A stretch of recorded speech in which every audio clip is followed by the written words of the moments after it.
बहुत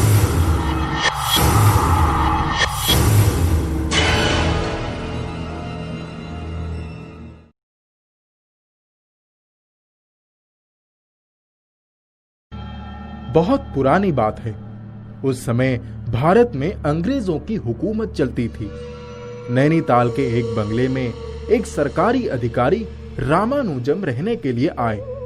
वे अकेले थे और उनके साथ उनका नौकर भीमा भी था।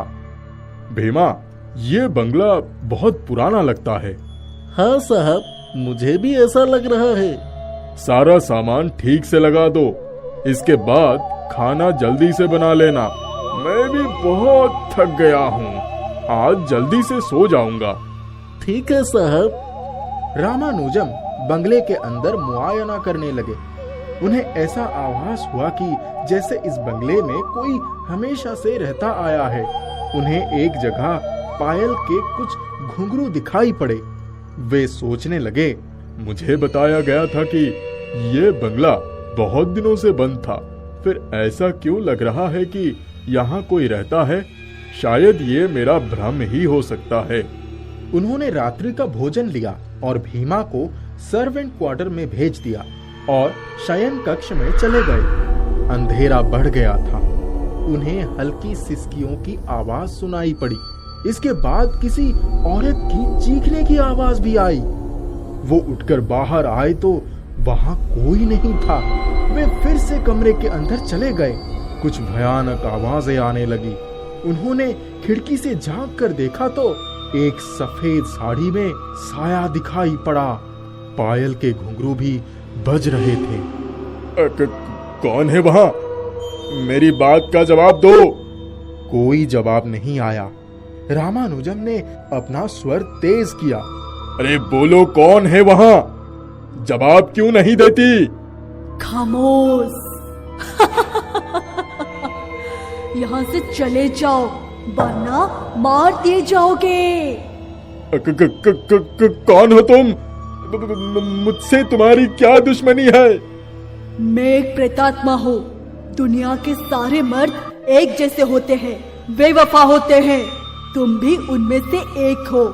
यहाँ से चले जाओ, चले जाओ। इतना कहकर वो धीरे धीरे आगे जाने लगी। रामानुजम घबरा गए। उनके मुंह से शब्द नहीं निकल रहे थे।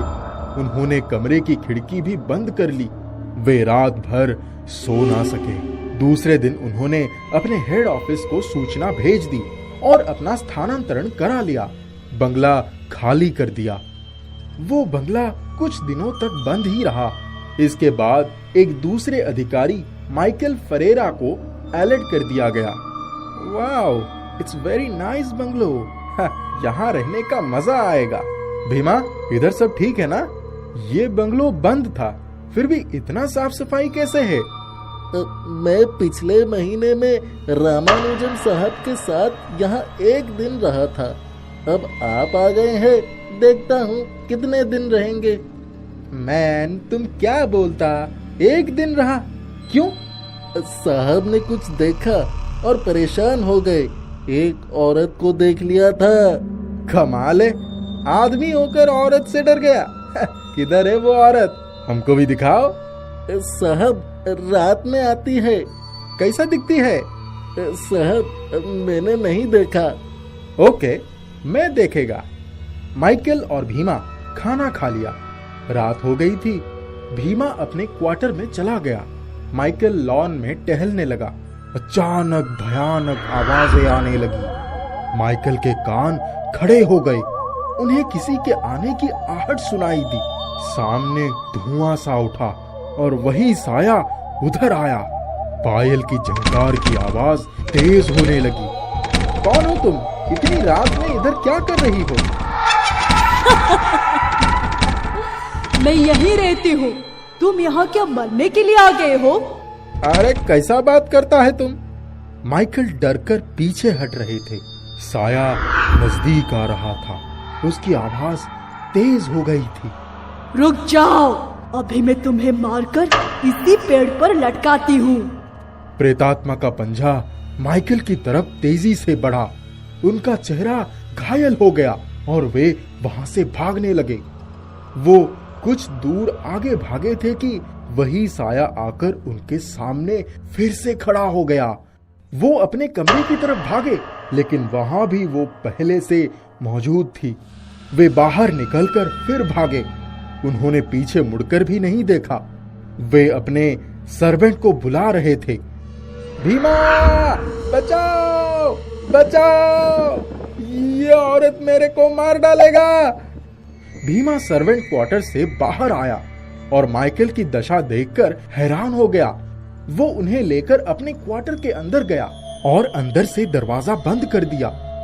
वो औरत बहुत खतरनाक है, मेरे को मार डालेगा, मैं इधर नहीं रहेगा। साहब शांत हो जाइए, अब वो इधर नहीं आएगी। मैं अपने सर के पास लोहे का चाकू रखकर सोता हूँ। आप उधर खाट पर सो जाइए और मैं नीचे सो जाता हूँ। वो औरत लोहे के चाकू से डरता? भूत प्रेत लोहे से बहुत डरते हैं साहब। यू मीन वो भूत है? हाँ साहब, हमारे गांव में भी होते हैं। हम इनसे नहीं डरते। अरे तुमको कभी भूत ने पंजा मारा है? कभी नहीं मारा साहब। यही बात है, मेरे को आज पंजा मारा। मैं भागा, वो पीछे आया। अच्छा हुआ तूने बचाया। आप हमारे साहब हैं, आपको तो हम हर मुसीबत से बचाएंगे। Very good, thank you very much. तुम बहुत अच्छे आदमी हो, गॉड ब्लेस यू। दूसरे दिन माइकल ने अपने हेडक्वार्टर और फिर बाद में पुलिस को फोन लगाया। एक पुलिस इंस्पेक्टर तहकीकात के लिए बंगले में रात को रुक गया। सर, मैं भूत प्रेत में विश्वास नहीं रखता, लेकिन ये जानना चाहता हूँ कि वो औरत कौन है।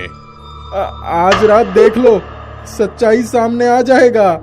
इंस्पेक्टर रात को लॉन में बैठ गया। आधी रात को उसी तरह की आवाजें फिर आने लगी। कुछ देर के बाद वही सफेद साड़ी में साया सामने नजर आया। पायल के घुंघरू बज रहे थे। कौन हो तुम? रुक जाओ। इंस्पेक्टर, यहाँ से चले जाओ। मैं गोली चला दूंगा। मुझ पर कोई असर नहीं होगा।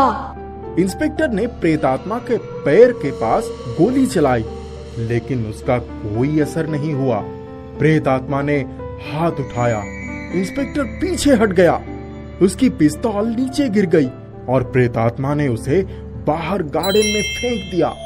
वो गुस्से से इंस्पेक्टर की तरफ बढ़ गई और बोली, अब मैं तुझे मार डालूंगी। इतने में भीमा लोहे का चाकू लेकर सामने खड़ा हो गया। वो प्रेतात्मा पीछे हटने लगी। तुम ये सब क्यों कर रही हो? बदला बदला। लेकिन हम लोगों ने तुम्हारा क्या बिगाड़ा है? मुझे एक इंसान ने ही धोखा दिया और मार डाला। तुम सारे इंसान एक जैसे होते हो। नहीं, ऐसा नहीं है। सारे इंसान एक जैसे नहीं होते। तुम्हें किसने धोखा देकर जान से मार दिया? आज से 10 साल पहले एल्बिट पिंटो नाम के एक अधिकारी इसी बंगले में रहने के लिए आए थे। मेरा नाम मारिया था। मैं पड़ोस में रहती थी। हम दोनों में प्यार हो गया। मैंने जब उन्हें शादी करने के लिए कहा तो वे तैयार हो गए। इसके बाद एक दिन मुझे मौका देखकर इसी बंगले के बाउंड्री के अंदर वाले कुएं में धक्का देकर गिरा दिया। वो बड़े अधिकारी थे। उन्होंने इसे आत्महत्या का नाम दे दिया और पुलिस जांच में बरी हो गए। वे यहाँ से इंग्लैंड चले गए और मैं आज तक बदले की आग में जलती हुई भटक रही हूँ। अरे पिंटो साहब तो इस समय इंडिया में आए हुए हैं। 2-3 दिन में नैनीताल भी आने वाले हैं। क्या कहा? यहाँ आने वाले हैं? कब आने वाले हैं? ठीक है, समय का तो मुझे पता नहीं, लेकिन वो यहाँ की पहाड़ियों और वादियों को देखने के लिए अवश्य आएंगे। कुछ ही देर में वो प्रेतात्मा अदृश्य हो गई। माइकल साहब, अब वो प्रेतात्मा आपको कोई तकलीफ नहीं देगी। ये लोहे का चाकू आप हमेशा साथ में रखिए। मेरे पास दूसरा भी है। अब डरने की कोई जरूरत नहीं है। तुम सच बोलता? हाँ, सच बोलता। लोहे के चाकू का कमाल तो आप देख ही चुके हो। Yes man, you are right. 2 दिन के बाद एल्विन पिंटो नैनीताल में आ गया। शाम का समय था। वे बंगले के पास ही होकर गुजर रहे थे। वे कार से उतरे और बंगले को बड़े ध्यान से देखा और देखते ही रह गए। कुछ देर के बाद कार में बैठकर पास की पहाड़ी के पास पहुंच गए। वे ऊंचाई पर चढ़ चुके थे। वहां से नैनीताल का नजारा देख रहे थे। What a beautiful place, very nice, very nice. सब कुछ बहुत खूबसूरत है। इतने में उन्हें पीछे से कोई आहट सुनाई पड़ी। प्रेतात्मा वहां पहुंच चुकी थी। लेकिन ये समय खूबसूरत नहीं है। इस पूरे समय के लिए तैयार हो जाओ। मरिया, तुम जिंदा हो? अब तुम जिंदा नहीं रहोगे। मुझे माफ कर दो, मुझे माफ कर दो। प्रेतात्मा आगे बढ़ी और सामने एल्बर्ट पिंटो को बड़े गुस्से से देखा और दूसरे ही पल एल्बर्ट पिंटो उस पहाड़ी से गिरकर खाड़ी में पहुंच गया।